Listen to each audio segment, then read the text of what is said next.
Hello friends, आप सभी का स्वागत है एसपीजी स्टडी में। आज की इस वीडियो में हम स्टार्ट करेंगे मैथ क्लास 12 का वेक्टर्स इंपॉर्टेंट क्वेश्चंस, जो बहुत ही ज़्यादा इंपॉर्टेंट क्वेश्चंस है, वेरी शॉर्ट क्वेश्चंस। तो चलिए इस वीडियो को स्टार्ट करते हैं। तो सबसे पहले फर्स्ट क्वेश्चन है, find the projection of B plus C on A. एक वेक्टर बी प्लस सी है, एक वेक्टर ए है, where A and B and C is this. A B C की वैल्यू हमें दी हुई है, हमें projection of B plus C on A निकालना है। तो बी प्लस सी ये हो गया और ए हमने ये निकाल लिया, ठीक है। तो उसके बाद projection of B plus C on A, जो ऑन होता है इन दोनों का, जो हमें वेक्टर जो दो दिए होते हैं उनका डॉट प्रोडक्ट करते हैं डिवाइडेड बाय जो ऑन पे होता है, मींस ऑन ए है तो मॉड ए होता है। तो इसकी वैल्यू हम यहाँ से निकाल लेंगे बी प्लस सी डॉट ए।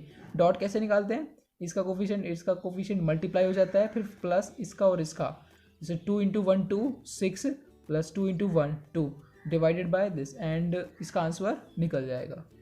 उसके बाद है question number 2, if P is this and Q is this, find the direction ratio of PQ।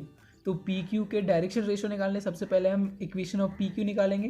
तो 4 - 1 3i -1 -5 -6j -2 -4 -6k। तो इसके डायरेक्शन रेशो क्या होंगे, 3 -6 -6 इसके डायरेक्शन रेशो होंगे। उसके बाद है question number 3, if A is this and B is this, find the unit vector in the direction of A minus B। तो A दे रखा है, B दे रखा है, हमें यूनिट वेक्टर निकालना है in the direction of A minus B. तो हमें A दिया हुआ है, B दिया हुआ है, हमने लेट सी मान लिया A minus B. A minus B हमने पहले वेक्टर निकाला, A माइनस बी हमने जैसे ही वेक्टर निकाला मीन्स हमने सी वेक्टर निकाला, A minus B vector equals to C vector हमने मान लिया। तो सी वेक्टर निकाल लिया हमने और मॉड सी निकाल लिया। तो यूनिट वेक्टर क्या होता है, C vector divided by mod of C. C मतलब A minus B vector divided by magnitude of A minus B. तो हमने इसका आंसर यहाँ पे ऐसे निकल जाएगा। उसके बाद आता है question number 4, if A is this B is this and A dot B is 3, find the angle between A and B. हमें ए की वैल्यू दी है मॉड ए की, मॉड बी की, एंड ए डॉट बी दिया हुआ है 3। तो हमें angle between A and B निकालना है। तो हमने तीनों वैल्यू में दी हुई है। तो कॉस थीटा क्या होता है, A dot B by mod A mod B. तो ए डॉट बी क्या दिया हुआ 3 and mod A mod B √3 × 2। तो ये क्या आ जाएगा, रूट से ये ऊपर जाएगा, ऐसे कटेगा तो √3/2 इसका आंसर आ जाएगा। तो √3 cos थीटा इक्वल्स टू √3/2, तो थीटा क्या होगा 30। तो इन दोनों का एंगल क्या हो जाएगा 30। उसके बाद है question number 5, if A and B are two vectors such that A dot B equals to A cross B, then what is the angle between A and B. उसने कहा A dot B and A cross B equal है, तो उन दोनों के बीच में angle क्या होगा। तो हमने क्या, A dot B equals to A cross B, तो इन दोनों को खोला तो यहाँ से mod A mod B cut जाएगा, cos theta equals to sine theta.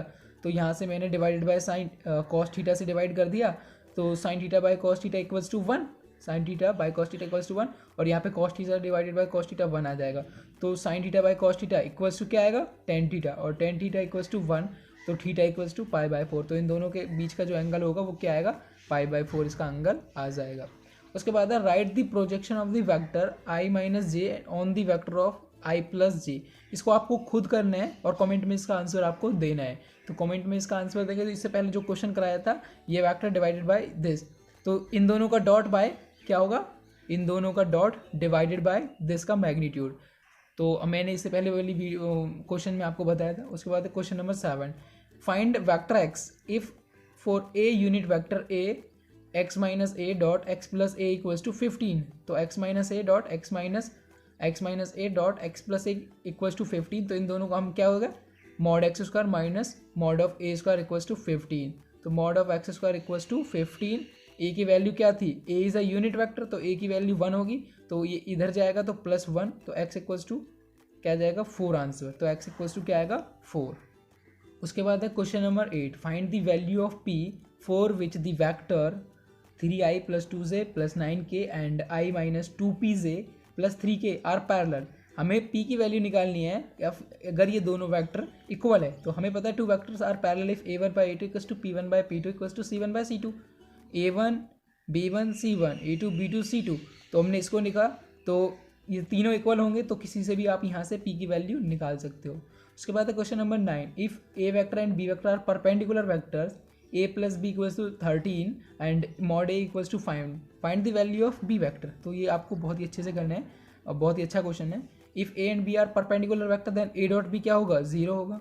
तो a + b इक्वल्स टू 13 हुआ, तो इसका हमने स्क्वायर किया, a + b का स्क्वायर इक्वल्स टू 169। तो हमने इसको ओपन किया mod A square plus mod B square plus 2a dot B equals to 169 हो जाएगा। तो बी स्क्वायर इक्वल्स टू ये जीरो हो गया, हमको पता है हमने पहले दिया हुआ A dot B equals to zero अगर परपेंडिकुलर है तो 169 माइनस बी क्या था, बी की वैल्यू इसने दी हुई है 5, तो ए की वैल्यू क्या दी हुई है 5 दी हुई है, तो एक इधर लेकर गए ए 5 इंटू 5 इज टू 25, तो B square equals to 169 minus 25 तो 144 हुआ। तो बी की वैल्यू क्या आ जाएगी, बी की वैल्यू आ जाएगी 12। तो यहाँ पे हम बी की वैल्यू निकाल लेंगे, तो बी की वैल्यू क्या आई 12। उसके बाद है last question, question number 10, if A is this and B is this then find the unit vector parallel to vector A plus B.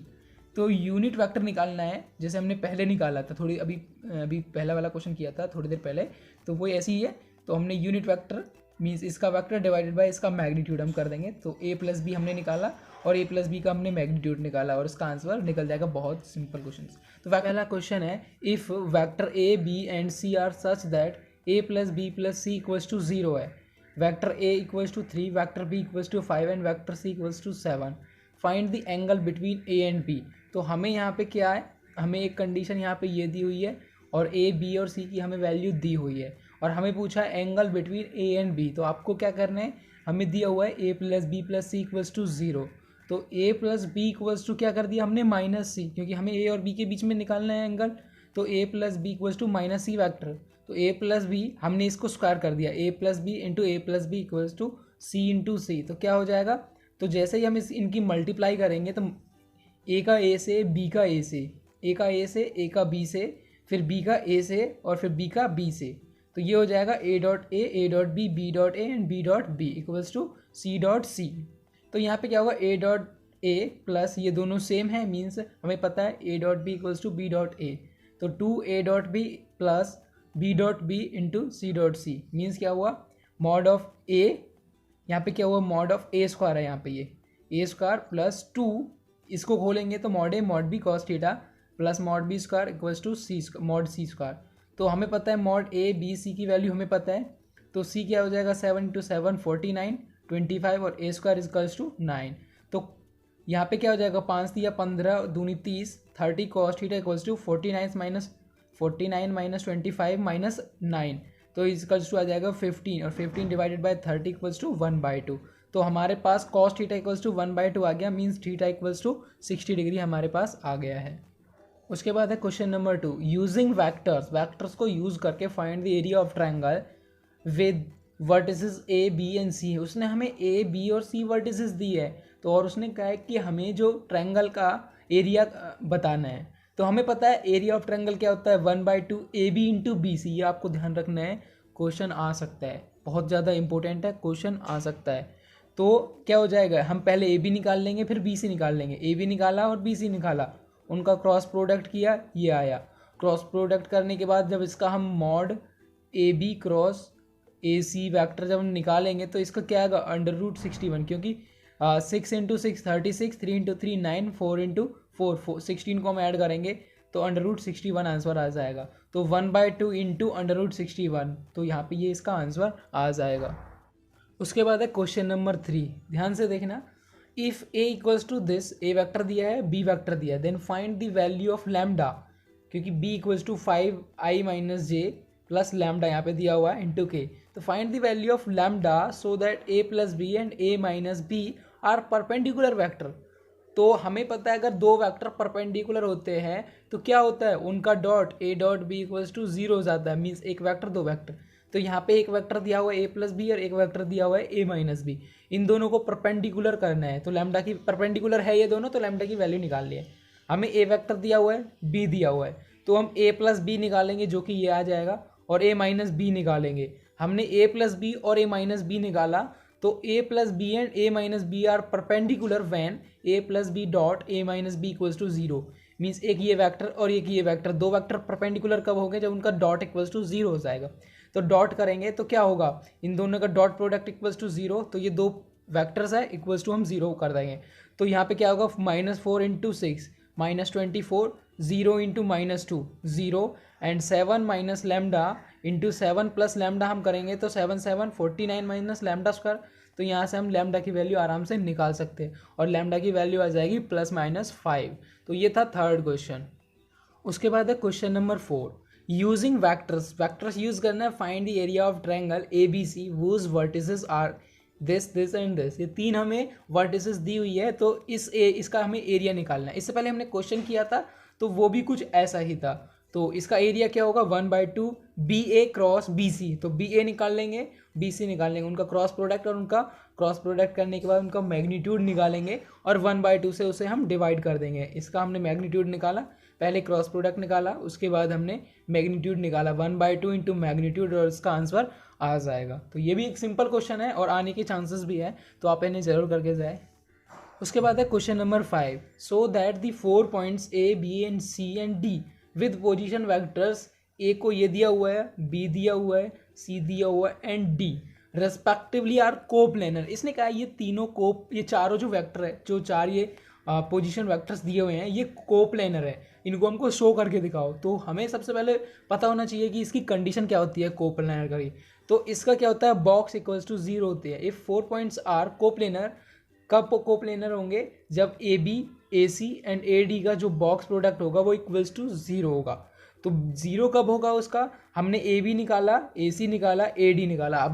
अब हमको इसको प्रूव करना है कि ये इक्वल्स टू 0 आ रहा है। अगर ये इक्वल्स टू 0 हमने प्रूव कर दिया तो अभी हम यहाँ पे प्रूव कर देंगे कि ये जो चार वेक्टर्स है वो कोप्लेनर है। तो हमने यहाँ पे ए बी ए सी और ए डी निकाला, ए B A C A D हमने यहाँ पे निकाला, और इसका जब हम बॉक्स प्रोडक्ट करेंगे तो वो क्या आएगा, तो -4 -6 -2 -4 -6 -2, और ऐसे ही इसका -1 4 3 -1 4 3, और ऐसे ही -8 -1 एंड 3। तो इसका हम डिटर्मिनेंट इक्वल्स टू, हमने डिटर्मिनेंट निकाला, और अगर वो डिटर्मिनेंट इक्वल्स टू 0 आ गया तो ये क्या होंगे, कोप्लेनर। तो ये इसका जो डिटर्मिनेंट है वो इक्वल्स टू क्या आ जाता है, 0 आ जाता है। और अगर इसका डिटर्मिनेंट 0 आ जाता है तो हम इसको प्रूव कर सकते हैं कि इसका जो बॉक्स प्रोडक्ट है वो इक्वल्स टू 0 आया। और अगर किसी का भी बॉक्स प्रोडक्ट 0 आता है तो वो कोप्लेनर वेक्टर्स होते हैं। तो 5th क्वेश्चन बहुत ही इंपॉर्टेंट है आपको, इसलिए हो सकता है आपको 3 पॉइंट दिए हो ए बी सी, तो आपको क्या करना है, ए बी और सी का आपको जो बॉक्स है वो इक्वल्स टू 0 कर देना है। तो ये 5 क्वेश्चंस जो कि इंपॉर्टेंट क्वेश्चंस है, बहुत ही ज़्यादा पूछे जाते हैं और पूछने की जो उम्मीद है वो भी बहुत ज़्यादा है। तो आप इन क्वेश्चंस को ज़रूर करें, और आप हमें वीडियो को देखने के बाद आप हमें फीडबैक ज़रूर दें कि आपको ये वीडियो कैसी लगी, और हमें ज़रूर बताएं कि आपको ये वीडियो कैसी लगी। और प्लीज़ हो सके तो अगर आपको अच्छी लगी हो ये वीडियो तो इसे लाइक ज़रूर करना, और अगर आप नए हो तो इस चैनल को सब्सक्राइब ज़रूर करना। Thank you for watching this video.